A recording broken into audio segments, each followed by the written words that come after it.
Mr. Heavyweight Boxing today? Hey, what's up, man? This is Chris, the Nightmare Areola, and you're watching Mission Boxing today. Heavyweight boxing fans, what's the deal? All right, so we all know that the AJ and Usyk rematch is going down tomorrow, but there's also some other interesting under the radar type of heavyweight fights that I'll be keeping an eye out for tomorrow. Just want to give my opinion about them. And just in case if you guys don't know about these fights or if you're looking forward to them, just want to give you my opinion about it or just update you on these fights taking place. The first fight that I noticed on the docket was Lenier. Now, he is a southpaw Cuban heavyweight. You've probably seen him on some of the PBC undercards, but this dude has a really good amateur background. He's also fought Frank Sanchez in the amateurs. I think they said he's either 4-0 or 5-0 against Frank Sanchez back in the amateur days out there in Cuba, man. And he's rated number 9 by the WBO. He's 7-0. He's a technician. He's your typical Cuban fighter. Good movement with his feet, good upper body movement, good combination puncher, doesn't mind going backwards. Really good technician, man. You know, I expect him to go in there and he's fighting Joel Cotto. Cotto's a guy, some of you remember him.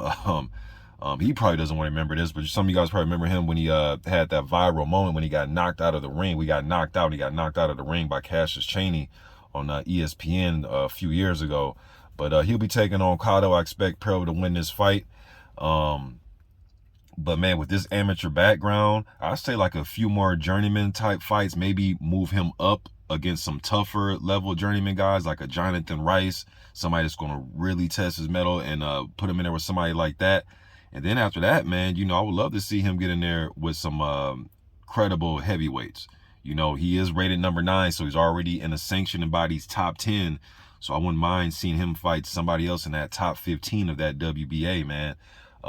Also going on tomorrow, you got the return of Cassius Chaney. Now, his last fight, he dropped a split decision to George Arias, who is still undefeated. Chaney will get in there tomorrow against Matt McKinney. A few of his fights are on YouTube. The Justin Davenport fight, the Adam Stewart fight. I think this is a good comeback fight for Chaney. I think it's a fight where he can look good. McKinney will bring the fight to him. He's an older fighter. He's over 40. He will try to bring the fight to him. Will try to make it a brawl. You know, he's not the best technician in there, but I think it's a good opportunity for Chaney to get some work, get his name back out there, try to get a knockout. Well, try to get a victory. But if you get a knockout victory, you know, that could really put his name back out there as far as picking up a KO victory.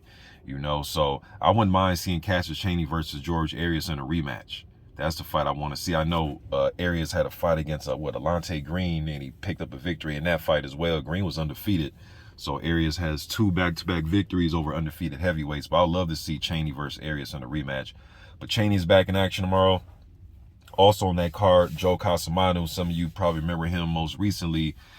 He fought Daniel Dubois, a fight where I thought he had a good chance of,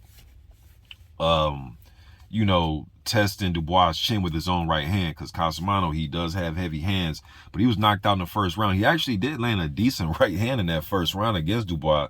Dubois was able to take it and land his own right hand, and once he knocked Cusumano down, when he got up, he's like he never recovered, man, and Dubois was able to get him out of there in 1 round.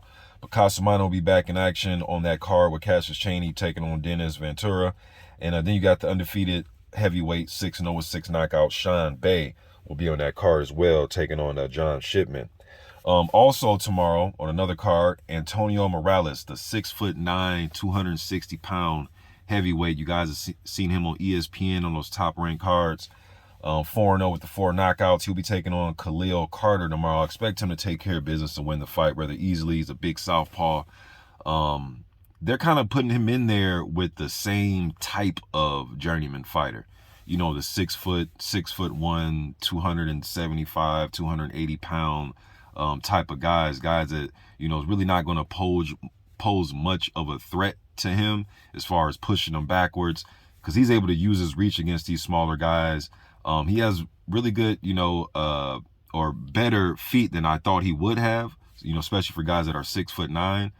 He's not clumsy. He has really good feet. I know he played, I think he said he played football in high school. So, you know, the footwork is there.